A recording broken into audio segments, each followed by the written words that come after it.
Episode 15 पेशकश मीरे कारवां। इस दौरान में रूबी बिल्कुल खामोश और संजीदा खड़ी रही। इम्तियाज की बात पूरी हुई तो उसने मुझसे कहा, वजदान भाई ये सच है कि मैं योगा की मशक़ें करना चाहती हूँ, आप लोग मुझे भी साथ ले जाया करें, मुझे खुशी होगी। तुम्हारी खुशी मुझे अजीज है रूबी, मैंने मुस्कुराते हुए कहा।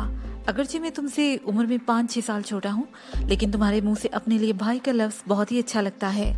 शायद इसलिए भी कि मेरी अपनी कोई बहन नहीं। बहन भाई के रिश्ते में उम्र की कमी बेशी से कोई फर्क नहीं पड़ता वजदान। वो भी मुस्कुराते हुए बोली। तुम्हें भाई कहते हुए मुझे भी एक अनजानी सी मुसरत का एहसास हो रहा है, और मैं भी ये जरूर कहूंगी कि शायद इसकी वजह ये भी हो कि मेरा भी कोई भाई नहीं, मैं अपने वालिदैन की इकलौती थी। इकलौती थी? क्या मतलब? साहिल ने चौंक कर रूबी की तरफ देखा। वो एकदम उदास हो गई। बताऊंगी, बता दूंगी। इम्तियाज ने मुझे निगाहों में इशारा किया। मतलब यही था कि इस वक्त इस मौजू को मौकूफ कर दिया जाए। मैंने एक तवील मसनूई जमाई लेते हुए कहा, भाई मुझे तो शदीद नींद आ रही है, बाकी बातें कल कर लेंगे। साहिल भी मेरी बात को फौरन ही समझ गई। रूबी से मुहातब होते हुए उसने कहा, ठीक है डियर, हम तुम्हारे इकलौतेपन की बात कल कर लेंगे, फिलहाल तुम आराम करो और हम भी। फिर हम लोग अपने अपने कमरों में चले गए। ये सच है कि रूबी की जुबान से अपने लिए भाई सुनना मेरे लिए बहुत ही खुशी की बात थी, और मुझे बड़ा ही सरूर मिलता था इस बात से। इससे कुछ अरसे पहले जब मैं हिंदुस्तान में था तो वहाँ शिमाली कस्बे ऋषिकेश में सीता नामी 14 साल लड़की ने भी मुझे भैया कह के मुहातब किया था। उसकी शिरीनी को मैं आज तक नहीं भूल सका था। सीता को मैंने वैशी पंडितों से और उनकी बर्बरियत से बचाया था। पता नहीं रूबी मुझे भाई बनाकर कौन कौन से इम्तिहानात में डालने वाली थी।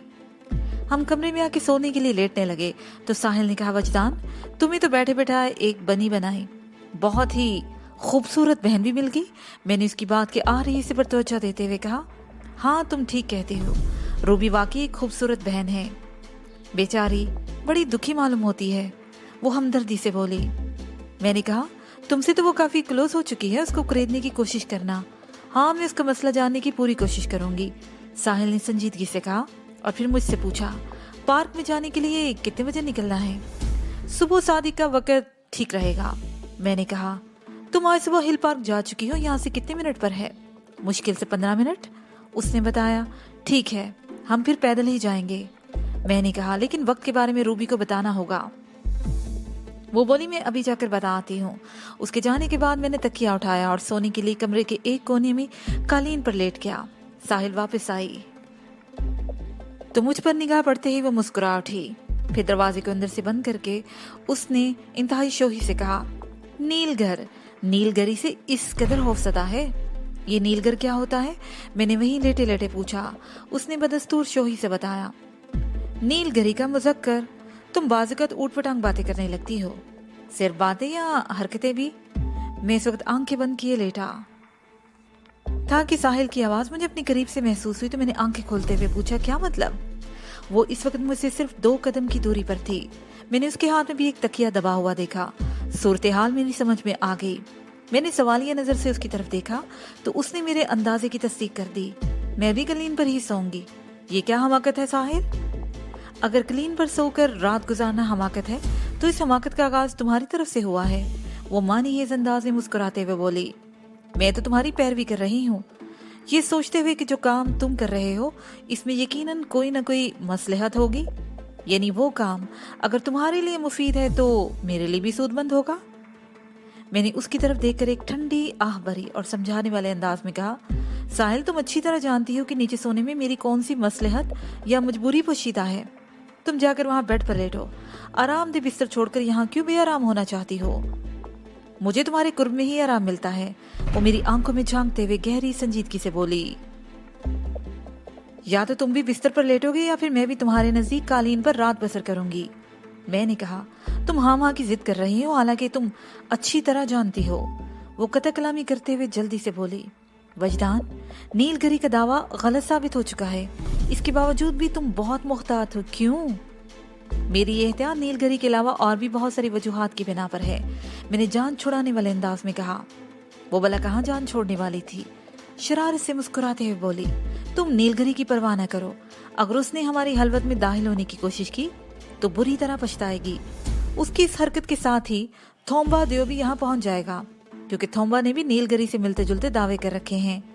थोम्बा की मौजूदगी में नीलगिरी की दाल नहीं गलेगी और उसे मजबूरन यहाँ से भागना पड़ेगा।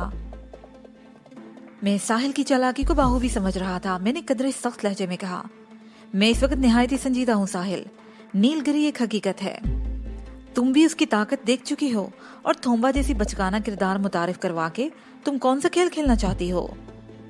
वो एक लम्हा मुझे टटोलती हुई नजरों से देखती रही, फिर निहायत ही शरीर मुस्कुराहट अपने होंठों पर सजाते हुए बोली, वजदान, मानो या ना मानो, नीलगिरी की तरह थोम्बा भी एक हकीकत है। मैं बेबसी से नफी में गर्दन हिलाकर रह गया। वो एकदम संजीदा हो गई, फिर बोझल आवाज में बोली, वजदान, पता नहीं क्यों मुझे यूं महसूस हो रहा है जैसे ये रात हमारी जिंदगी में फिर कभी नहीं आएगी। मैंने अचानक नजर से उसे देखा। वो इस वक्त हंसी मुस्तरब दिखाई दे रही थी। मैंने सरसरी से लहजे में कहा, तुम्हें अगर ऐसा महसूस हो रहा है तो इसमें परेशान होने वाली कौन सी बात है। ये एक हकीकत है, इंसान की जिंदगी में जो भी दिन और रात गुजर जाते हैं वो पलट कर वापस नहीं आते। जाहिर है ये रात भी कभी वापस नहीं आएगी। तुम शायद मेरे महसूसात को समझ नहीं सके, वो उलझन ज़दा अंदाज में बोली। मैं भी उसकी उलझन में संजीदा हो गया। तुम खुलकर कहो क्या कहना चाहती हो। वो चंद लम्हे मुतज़ब्ज़ब रहने के बाद तामुल वाले अंदाज में बोली, मुझे यूं महसूस हो रहा है जैसे आज रात के बाद बहुत कुछ बदल जाएगा। उसकी आवाज मुझे कहीं दूर से आती हुई महसूस हो रही थी। मुझे यूं लगा जैसे ज़हनी दबाव ने उसे अपनी गिरफ्त में ले रखा हो। मैंने नरम लहजे में उसे समझाने की कोशिश करते हुए कहा, कुछ भी नहीं होगा साहिल, कुछ भी नहीं बदलेगा। तुम डिप्रेस दिखाई दे रही हो, जाकर आराम से सो जाओ। नींद के बाद तुम बिल्कुल हल्की फुल्की हो जाओगी। हल्की फुल्की? वो गंभीर आवाज में बोली। हाँ, जब बहुत कुछ बदल जाता है तो इंसान खुद ब खुद हल्का फुल्का हो जाता है। अब मैं साहिल के बारे में तशवीश में मुब्तला हो चुका था। उसका रवैया उसके अमूमी मिजाज से लगाव नहीं खा रहा था। वो तो मायूसी और उदासी से भागने वाली लड़की थी, मगर इस वक्त अचानक उसकी सारी शोही और चंचलता गायब हो चुकी थी। मैंने उसका हाथ पकड़ लिया और बिस्तर की जानिब लाते हुए कहा, चलो मैं तुम्हें सुला देता हूँ। तुम उस वक्त एक गमगीन कैफियत से गुजर रही हो। वो एक ट्रांस किसी हालत में बिस्तर तक पहुंची और फिर लरसती हुई आवाज से बोली, तुम मुझे सुलाने के बाद दूर तो नहीं चले जाओगे? मैं कहाँ जा सकता हूँ? ज्यादा से ज्यादा वहां नीचे कालीन पर, बस। नहीं। उसने मजबूती से मेरा हाथ पकड़ लिया और कतियत से बोली, तुम भी इधर बिस्तर पर ही सो जाओ ना। अच्छा बाबा, तुम सोने की कोशिश तो करो। मैंने उसे बच्चों की तरह पिचकारते हुए कहा। अपने वादे के बगैर वो सोने का इरादा नहीं रखती थी। वो मेरी यकीन दहानी से कदरे मुतमईन नजर आने लगी। मैंने सोचा जब वो गहरी नींद में पहुंच जाएगी तो मैं उठकर नीचे कालीन पर चला जाऊंगा। मैं उसके नजदीक ही बेड पर एक कोने पर बैठ गया और उसकी घनेरी जुल्फों में अपनी उंगलियों से कंघी करने लगा। उसने आंखें बंद कर ली और धीमे लहजे में बोली, वजदान, क्या तुम मुझे वो नींद भी सुला सकते हो? वो कौन सी? मैंने चौंक कर पूछा। उसने सादगी से कहा, अब दी नींद। क्या हो गया है तुम्हें साहिल? मैंने हल्के से उसे झंझोड़ डाला। इतनी मायूसी की बातें तुम्हें जेब नहीं देती? आखिर तुम्हारे साथ मसला क्या है? उसे आंखें खोल दी। मैंने उसकी खुली हुई गजाली आंखों में करब के साए लहराते देखे। वो मजरू आवाज में बोली, वजदान, तुम्हारी कसम, मेरे पहलू में बहुत ही शोर है, तुम भी महसूस करके देखो। बात खत्म करते ही उसने मेरा एक हाथ पकड़कर अपने दिल के मुकाम पर रख दिया। मैं सन्नाटे में रह गया। मुझे मेरे पूरे वजूद में एक सनसनी सी फैलती महसूस हुई। इस कमबख्त दिल ने मेरा जीना महाल कर रखा है। तुम इसकी धड़कन रोक कर मुझे इस तकलीफ से निजात दिला दो। वो भर्राई हुई आवाज में बोली, या फिर इस दर्द को कशीद करके अपने पहलू में बहा लो। मुझे इस दर्दनाक जिंदगी की जरूरत नहीं है। तुम इस वक्त बहुत ही ज़हनी दबाव और ख्याली इंतशार का शिकार हो साहिब। मैंने दोबारा उसके बालों में मसाज करते हुए कहा, एक भरपूर और पुरसुकून नींद तुम्हें शांत कर देगी। प्लीज सोने की कोशिश करो। तुम सही कह रहे हो, वो ख्वाबनाक अंदाज में बोली। मुझे वाकई सो जाना चाहिए, क्योंकि ये रात मेरी जिंदगी में दोबारा फिर कभी नहीं आएगी। और तुमने भी तो इस बात की तस्दीक कर दी है कि ये रात कभी लौट कर नहीं आएगी। और फिर उसने जेरे लब दुआए अंदाज में कहा, लाड बुद्धा तुम्हें भी इस दर्द से आशना कर दे। और फिर वो एक गहरी सांस लेने के बाद खामोश हो गई। पता नहीं क्यों उस वक्त आप मेरा ध्यान नीलगिरी के एक अधूरे जुमले की तरफ चला गया और उसके साथ ही मैं पूरे वजूद से काम कर रह गया। नीलगिरी ने काजी सुल्तान की रिहाइशगाह पर एक पुरस्कार मुलाकात के दौरान में साहिल के नाम की तारीफ करते हुए कहा था, इस मुनासबत से तुम अपना नाम सागर रख लो। सागर और साहिल का जन्म जन्म के साथ है, लेकिन के बाद नीलगिरी की पुरस्कार खामोशी का एक ही मतलब था कि मेरा और साहिल का साथ पायदार नहीं और अनकरीब हमें एक दूसरे से जुदा होना है। और अब साहिल की बातें मायूसी की जिस इंतहा को छू रही थी, नीलगिरी के अधूरे जुमले की रोशनी में वो कुछ और भी ज्यादा संगीन और खतरनाक महसूस हो रही थी। मैं अचानक लातादाद अंदेशों में घिर गया। गैर इरादी तौर पर मेरे जहन में इस सवाल ने सर उठाया, क्या साहिल मुझसे बिछड़ने वाली है? ये नहीं हो सकता। बेख्तियार मेरे दिल से निकला। मैंने इस्तरारी तौर पर मासूम सूरत साहिल को देखा। वो बड़ी ही इत्मीनान से गहरी नींद सो रही थी। उसकी सांसों से अंदाजा होता था वो हर किस्म के ज़हनी इंतशार से निजात हासिल कर चुकी थी। मैं काफ़ी देर तक बगैर सोचे और महसूस किए उसके चेहरे को तकता रहा। इन लम्हात में मेरी सोच और महसूसात जैसे मुंजमद होकर रह गए थे। शायद मैं महवियत की इंतहा को छू रहा था। मैं साहिल के मुशाहिदे में गर्क हो गया था। जब मैं कमरे के माहौल में वापस आया और मैंने बेड से नीचे उतरने की कोशिश की तो पता चला कि मेरी शर्ट का एक कोना साहिल के हाथ में दबा हुआ था। मैंने इसके हाथ की गिरफ्त से अपनी शर्ट को आज़ाद करवाना चाहा तो पता चला कि ये इतना आसान नहीं और मैंने अगर ज़बरदस्ती से काम लिया तो वो जाग जाएगी। उसकी गिरफ्त बड़ी ही मजबूत और बेयकीनी का आकाश थी। जैसे अगर किसी मासूम बच्चे को ये एहसास हो जाए कि उसकी माँ कहीं जाने वाली है तो वो बड़ी ही मजबूती से उसका दामन अपने नन्हे हाथ की गिरफ्त में जकड़ लेता है। माँ लाख समझाने की कोशिश करे कि वो कहीं नहीं जा रही, मगर बच्चे की बेयकीनी उसे बहलने नहीं देती। वो माँ के दामन पर अपनी गिरफ्त को कमजोर नहीं होने देता। मैंने एक गहरी सांस खारिज की और वहीं उसके पहलू में ही लेट गया। ये वो पहलू था जिसमें बहुत शोर सुनाई देता था।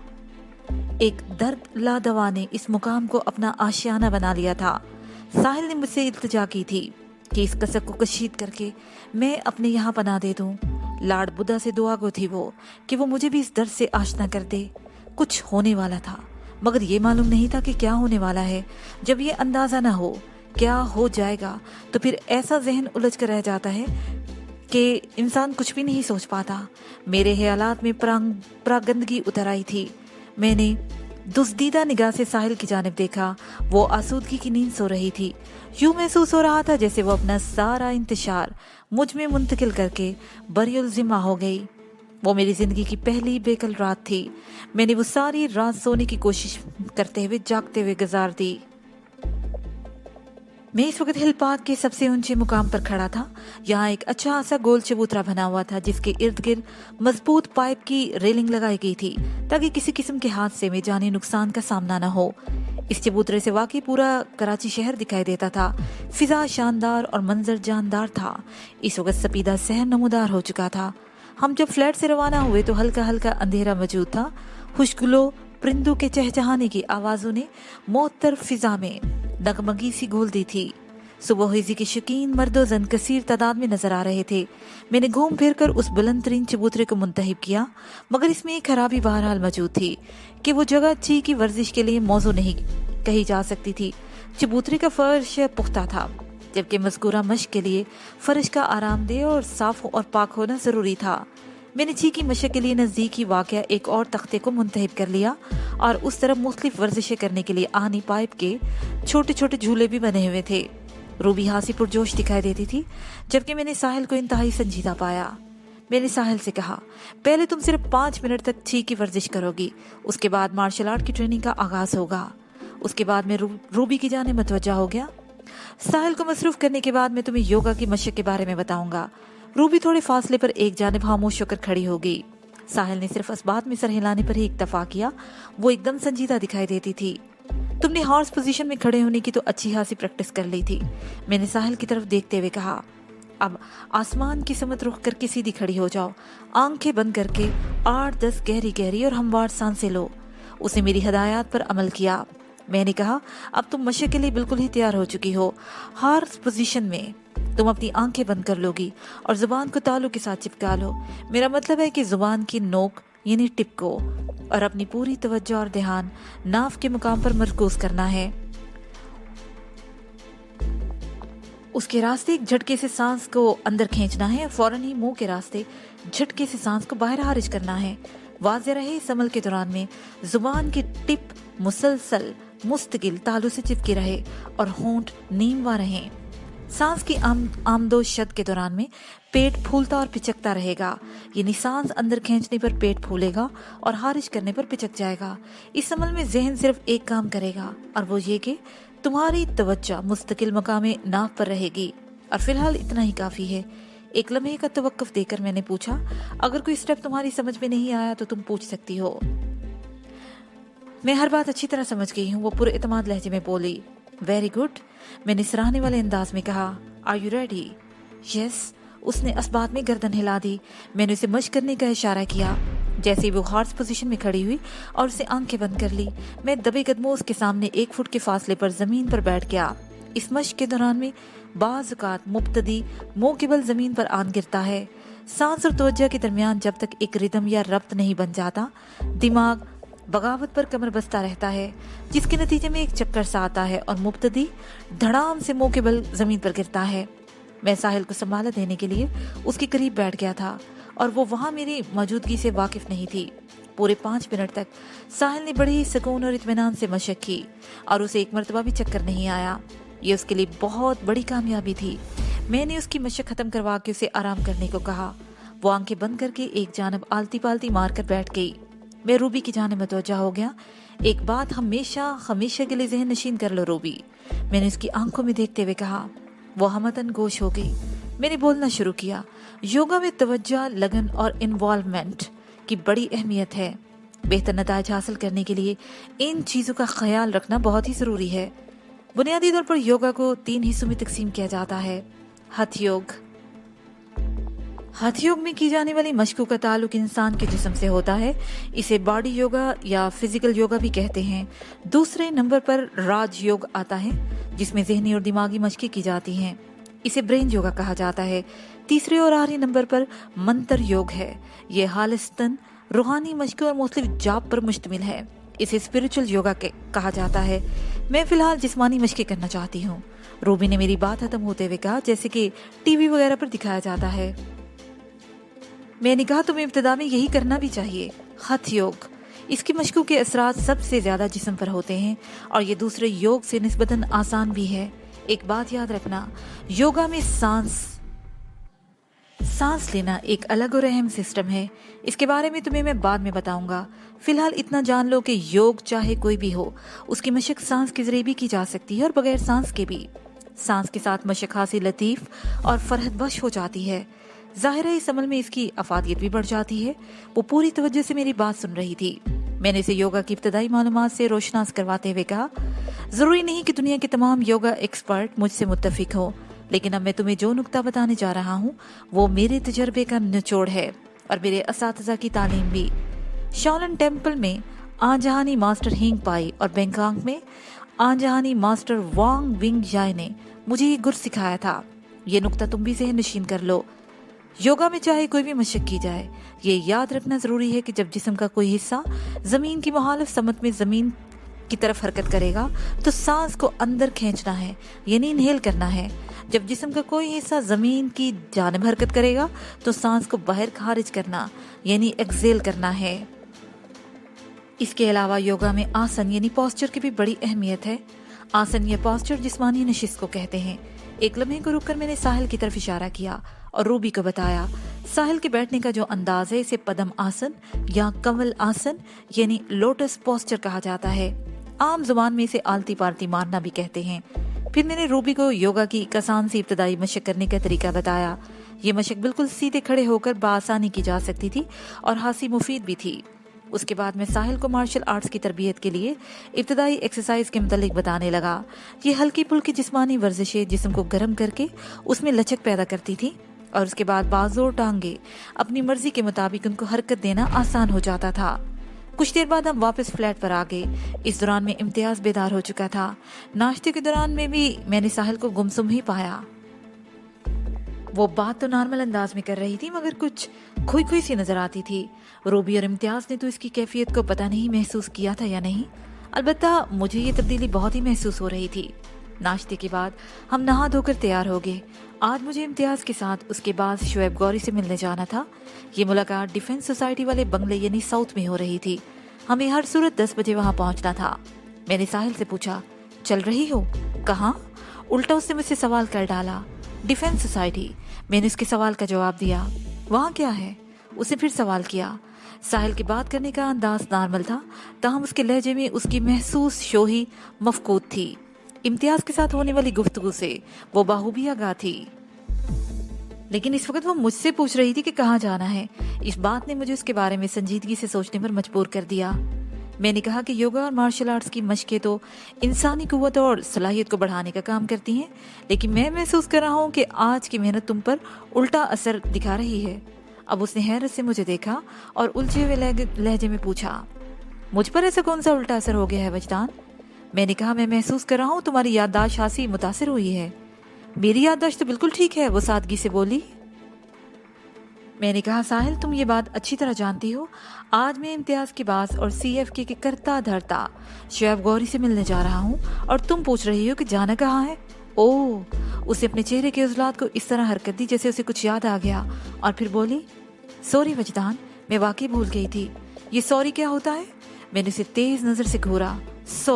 वो बोलते बोलते अचानक रुक गई। मैं समझ गया वो सॉरी के इस्तेमाल पर सॉरी कहने वाली थी।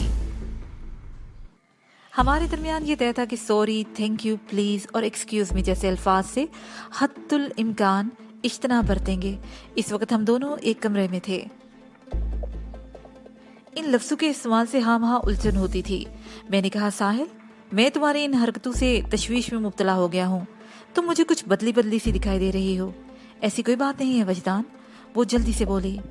वाकई मेरा इस तरफ ध्यान नहीं गया था। मैंने उसे टटोलती हुई नजरों से देखते हुए कहा, फिर क्या इरादा है? तुम चले जाओ वजदान, मैं थोड़ा आराम करना चाहती हूँ। वो ठहरे हुए लहजे में बोली। वैसे भी ये तुम्हारी शोएब गौरी से मुलाकात है, मेरा वहाँ क्या काम? मैंने उसके बाद साहिल को ज्यादा जोर नहीं दिया। मैं समझ गया वो इस वक्त मेरे साथ नहीं जाना चाहती थी। उसका रवैया मुझे बहुत कुछ सोचने पर मजबूर कर रहा था। ताहम मैंने फिल वक्त उसे छेड़ना मुनासिब न समझा और इस टॉपिक को वहीं छोड़कर सिर्फ इतना कहा, साहिल तुमने आराम करने का फैसला बिल्कुल दुरुस्त किया है। चीकी बेदारी के सिलसिले में तुमने सांस की जो मशकें की हैं वो जहन और जिस्म को थका देने के लिए बहुत ही काफी हैं।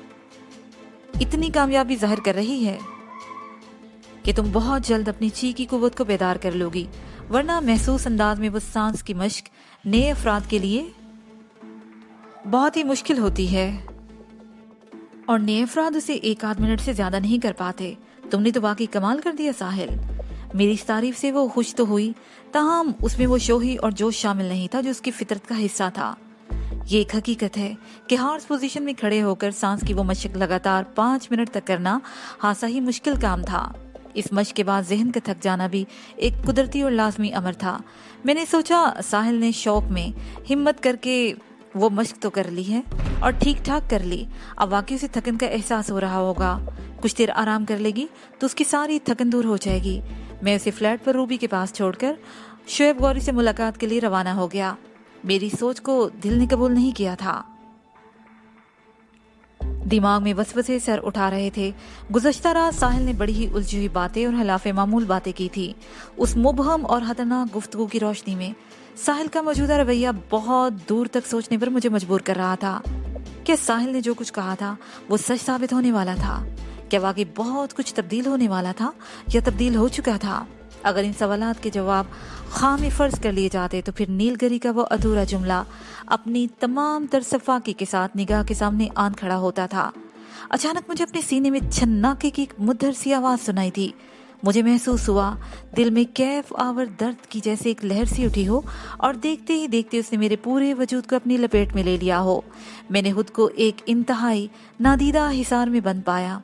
उस वक्त मेरी शदीद ख्वाहिश थी कि नीलगिरी का कहा हुआ गलत साबित हो जाए। मैं किसी भी कीमत पर साहिल को खोना नहीं चाहता था। इंसानी खौफ उस चीज को खोना नहीं चाहता जिसे वो पाना चाहता है। शायद लाड बुदा ने साहिल की सुन ली थी। उसे मेरी तमन्ना में धड़कनों के जो हार बुने थे उनके महकने का वक्त आ चुका था। साउथ में मैं पहले भी आ चुका था, लेकिन इस वक्त वो मेरे लिए डिफेंस सोसाइटी का एक बंगला था जहां CFK के बास का अंग्रेज दोस्त नील आर्मर ठहरा हुआ था।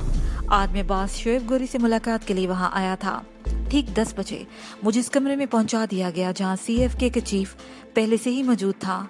पता नहीं उसका नाम शोएब गौरी था भी या नहीं, मुझे तो इम्तियाज ने यही नाम बताया था, और अगर इम्तियाज को नहीं पता था तो फिर भी कोई फर्क नहीं पड़ता था। मुझे इम्तियाज पर भरोसा था और फिर यकीनन इम्तियाज भी उसके असली नाम से बेखबर होगा। शोएब गौरी की उम्र 55-56 के करीब थी। कद 5 फुट से निकलता हुआ, जिसम इंतहाई मुतनासिब और सुर्ख सफेद रंगत। वो सर से तकरीबन गंजा ही था। बालों की एक झालर सी खोपड़ी पर मौजूद थी। उसने नफीस और कीमती फ्रेम वाला नजर का चश्मा लगा रखा था। जिस्म पर इंतहाई उम्दा तराश का एक बेशकीमत सूट था। गौरी के बाही गाल पर भूरे रंग का एक मसा था जिसका साइज 2 कैरेट के किसी नगीने के बराबर था। वो भारीदार गूंजदार आवाज में बड़ी ही रवानी और फरावानी से इंग्लिश बोलता था। उसके उर्दू में बोले जाने वाले जुमलों में भी अंग्रेजी अल्फाज की भरमार थी। वो इंतहाई पढ़ा लिखा और जहांदीदा शख्स था। उसके चेहरे से बुर्दबारी और आंखों से जहानत टपकती थी। वो किसी भी तंजीम के लिए एक आइडियल बास था। रस्मी अलेक्स लेक के बाद वो हमारे दरमियान आधे घंटे तक जो गुफ्तगू रही, उसका ताल्लुक ना तो मेरी जात से था और ना ही मेरे मौजूदा हालात से। गौर करने पर मुझे ये मालूम हुआ कि गौरी ने अपने और अपनी तंजीम CFK के बारे में भी कोई बात नहीं की थी। वो अजीब आदमी था, सिर्फ और सिर्फ सेक्स का मौजू लेकर बैठ गया। वो मुझे बैंकॉक की पीट पोंग स्ट्रीट्स, मनीला की माबिनी स्ट्रीट्स और दुनिया की दीगर रेड लाइट एरियाज के किस्से सुनाने लगा। हसीन सालों पर अपने साथ पेश आने वाले रंगीन वाकयात की संगीन तफसील वो बड़े ही दिलचस्प राय में बयान कर रहा था। उसकी बातों ने मुझे अजीब हैरानगी में डाल दिया। उसने मेरे बारे में एक भी चुपता हुआ सवाल नहीं किया और हमारी ये पहली मुलाकात खत्म हो गई। मैं वहां से रुखसत होने लगा तो उसने एक फोटोग्राफ मेरी जाने बढ़ाते हुए दोस्ताना लहजे में कहा, मिस्टर वजदान, ये अपने पास रख लो। इंसान को अपने दुश्मनों का चेहरा शनास होना चाहिए। गौरी की यह हरकत बड़ी ही काबिल गौर भी थी और गुज़श्ता 30 मिनट तक होने वाली गुफ्तगू से इंतहाई मुख्तलिफ भी। मैंने बागौर उस फोटोग्राफ को देखा। वो एक ग्रुप फोटो था जिसमें एक पस्ता कामल सियारोश शख्स किसी औरत को सिलाई मशीन का तोहफा या अतिया दे रहा था। उस शख्स की आंखें बहुत ही छोटी छोटी और मक्कारी से भरपूर थीं। उसके करीब ही 2 बावर्दी पुलिस वाले भी खड़े थे, जिनमें से एक ऑफिसर रैंक का था।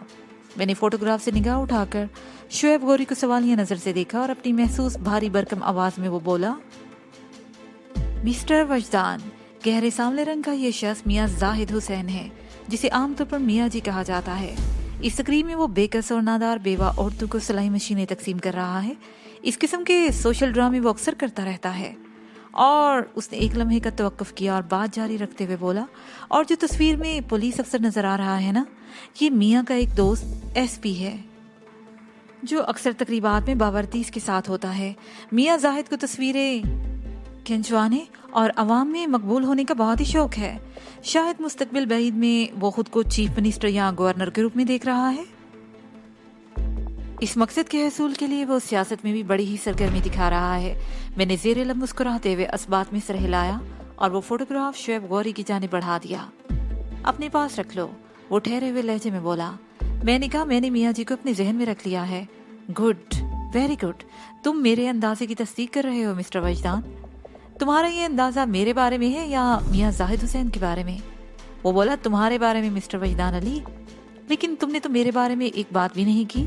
मैंने कहा, तुम मेरे बारे में लगाए कि किसी अंदाजे की तस्दीक या तरदीद कैसे कर सकते हो?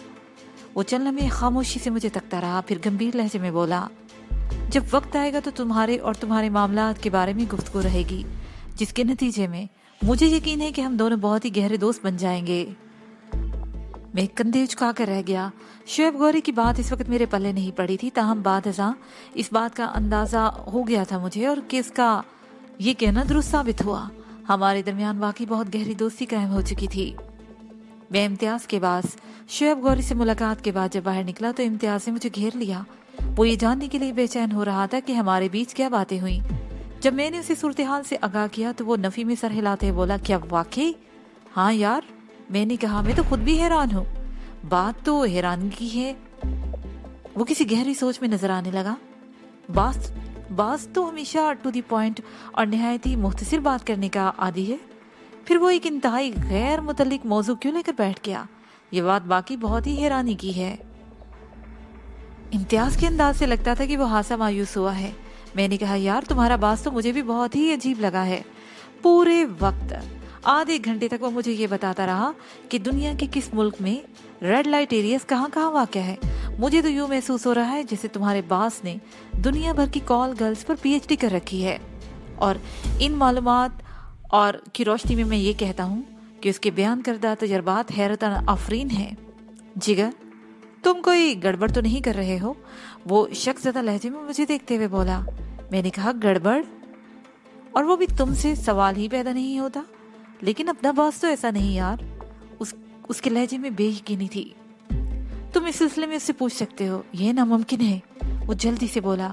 تو پھر مجھ پر اعتبار کرو، وہ تو میں کرتا ہوں۔ پھر جگر باس کا تمہارے ساتھ رویہ سمجھ سے بالا تر ہے، وہ الجھے ہوئے لہجے میں بولا۔ میں نے کہا امتیاز وہ تمہارا باس ہے، and boss is always right. Okay that's okay, میں سمجھ گیا، وہ ہاتھ اڑا کر بولا۔ اس کے سٹائل پر بے اختیار مجھے ہنسی آ گئی۔ پھر 1 مہینہ گزر گیا۔ اس عرصے کے دوران ساحل کے رویے میں کوئی تبدیلی نہ آئی، وہ بالکل ویسے ہی نارمل تھی اور سب سے اسی طرح مل جل رہی تھی جیسے وہ پہلے ملتی جلتی تھی۔ لیکن پتہ نہیں کیوں مجھے یوں محسوس ہونے لگا تھا اس کے اندر کوئی بہت بڑی تبدیلی آ رہی ہو۔ وہ پہلے جیسی ہونے کے باوجود بھی پہلے جیسی نہیں رہی تھی، اس کا کوئی نہ کوئی سسٹم آف ہو چکا تھا۔ میرا یہ احساس تنہائی اور زیادہ شدت اختیار کر جاتا۔ خلوت میں پہنچتے ہی مجھے یوں لگتا ساحل بالکل بدل گئی ہے۔ پہلے اس کا انگ انگ میرے قرب کا متلاشی تھا، وہ میرے سنگ کے لیے مچلتی تھی اور اس کی وارفتگی اور حسن کی حدود کو چھونے لگتی تھی۔ اس کی انہی ترازیوں نے تو میرے اندر حوصلہ جگایا تھا اور میں نے چند عملی مثالیں قائم کر ڈالی تھی۔ اب وہی ساحل اپنا سر ساحل پر پٹک کر ساگر میں جا چھپی تھی۔ وہ جتنی نظر آ رہی تھی اس سے میری تشفی ممکن نہیں تھی۔ میری ہر پیش قدمی کو وہ بہت ہی خوبصورت گریز کے حوالے کر کے صاف نکل جاتی۔ اس کی اداؤں میں ٹھکراؤ نہیں بلکہ ایک سلجھاؤ تھا، مگر اس کی ہر یہ بات مجھے الجھن میں مبتلا کر دیتی۔ میں بعض اوقات جھنجھلاہٹ کا شکار ہو جاتا۔ وہ یاقوتی ہونٹوں پر ملکوتی مسکراہٹ سے جائے میری آنکھوں میں بہت دور تک اور بہت دیر تک تکتی رہتی، اور اس وقت میں خود کو ٹرانس کسی کیفیت میں محسوس کرتا۔ وہ ایک عامل ہوتی اور میں معمول، وہ ایک سائرہ ہوتی اور میں مسحور۔ ساحل میری توقعات سے بڑھ کر ثابت ہو رہی تھی۔ وہ میری زندگی میں آنے والی ہر ایک لڑکی سے مختلف تھی۔ اس کے اندر بہت ہی گہرائی تھی۔ وہ تو اپنے وجود میں معجزاً ایک بحر بے کراں کا تعارف تھی۔ جس طرح ساحل پر بیٹھ کر کتنے شخص سمندر کی گہرائی کا اندازہ نہیں لگا سکتے، بالکل اسی طرح ساحل سے ملنے والا، اس کے ساتھ کچھ وقت گزارنے والا اس کی اصلیت تک نہیں پہنچ سکتا تھا۔ دیا سلائی الاؤ بھڑکانے کے بعد خاموش ہو جاتی ہے اور اس الاؤ کا حصہ بن جاتی ہے۔ شعلہ دکھا کر شعلوں کی نظر ہو گئے۔ ساحل میرے من میں ایک تڑپ جگا کر شانت ہو چکی تھی۔ وہ میرے احساس کا حصہ بن گئی تھی۔ میرے سانسوں کی سرسراہٹ میں وہ خوشبو کی طرح بس گئی تھی۔ لمس کی انتہا سے کشید کیا ہوا کیف اور سرور اور وہ آسودگی نہیں دے سکتا جو اس انچھوئے سرور میں پنہا تھی۔ اور اس کے ساتھ ہی یہ پارٹ اپنے اختتام کو پہنچا۔